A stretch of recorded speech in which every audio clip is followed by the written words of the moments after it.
Parliamentary બોર્ડની બેઠક એક દિવસ માટે લંબાવવામાં આવી છે। આવતીકાલે પણ પ્રદેશ ભાજપની મહત્વની બેઠક મળશે। અમદાવાદ સહિતની બાકી મનપાના ઉમેદવારો પર હવે આવતીકાલે ચર્ચાઓ થશે। ઉમેદવાર પસંદગીમાં ભારે ખેંચતાણને લીધે આ બેઠક લંબાવવામાં આવી છે।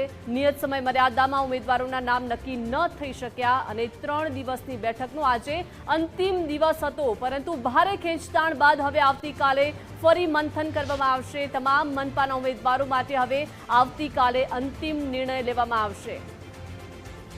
વધુ વિગતો સાથે સંવાદદાતા નિકુંજ લાઈવ જોડાઈ ગયા છે। નિકુંજ, ભાજપ પ્રદેશ પાર્લામેન્ટરી બોર્ડની બેઠકનો આજે અંતિમ દિવસ હતો, પરંતુ હવે ભારે ઉમેદવારોની પસંદગીને લઈને ખેંચતાણ થઈ રહી છે, મંથન થઈ રહ્યું છે અને આવતીકાલે પણ આ બેઠક મળવાની છે।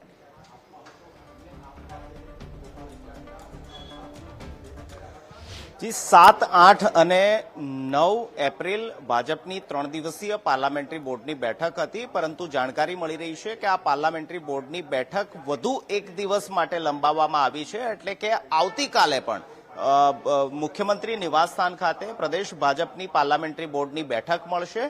અમદાવાદ કોર્પોરેશન સહિતની અન્ય કેટલીક કોર્પોરેશનના ઉમેદવારોની પણ જે ચર્ચાઓ છે તે આવતીકાલે થવાની છે।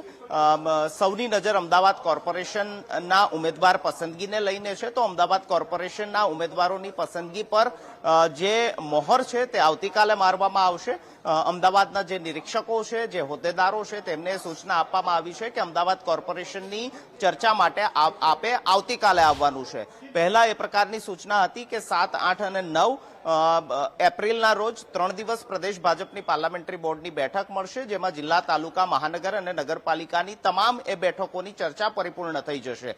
પરંતુ જે પ્રકારની ખેંચતાણની પરિસ્થિતિ છે, જે પ્રકારે ઉમેદવારોને લઈને, ખાસ કરી જ્ઞાતિગત સમીકરણ ગોઠવવાને લઈને જે પ્રકારની પરિસ્થિતિ નિર્માણ પામી છે, તેને લઈને નિયત સમય મર્યાદા કરતા વધુ સમય પાર્લામેન્ટરી બોર્ડની અંદર ચર્ચા માટે લેવાઈ રહ્યો છે અને તેના કારણે જ એક આખો દિવસ પાર્લામેન્ટરી બોર્ડ જે છે તેની બેઠક એક્સટેન્ડ કરવામાં આવી છે। એટલે કે પહેલા 3 દિવસની પાર્લામેન્ટરી બોર્ડની બેઠક હતી, હવે 4 દિવસ એટલે કે આવતીકાલ સુધી પણ પાર્લામેન્ટરી બોર્ડની બેઠક મળશે અને અમદાવાદ કોર્પોરેશન સહિતના બાકી રહેલા જે ઉમેદવારો છે તેની ચર્ચા આવતીકાલે થવાની છે।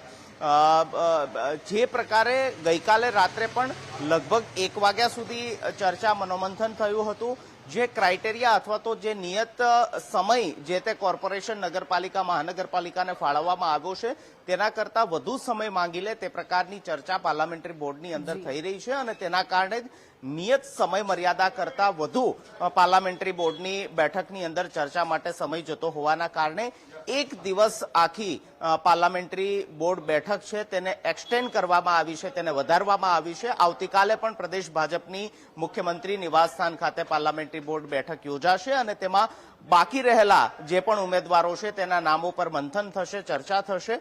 અત્યારે જાણકારી છે કે બપોર બાદ જે નગરપાલિકા, મહાનગરપાલિકા, તાલુકા, જિલ્લાની જે ઉમેદવાર પસંદગીની પ્રક્રિયા પૂર્ણ થઈ ચૂકી છે તેના નામો તબક્કાવાર ડિક્લેર કરવામાં આવશે। અમદાવાદ જેવી સૌથી મોટી મહાનગરપાલિકાની ચર્ચા આવતીકાલે સ્વાભાવિક રીતે થશે, તો ઉમેદવારોની ડિક્લેરેશન પણ આવતીકાલે થશે, તે પ્રકારની હાલ જાણકારી મળી રહી છે। જી નિકુંજ, આભાર વિગત સાથે જોડાયા તે બદલ। એટલે કે તમામ મનપાના ઉમેદવારો માટે હવે આવતીકાલે અંતિમ નિર્ણય લેવામાં આવશે।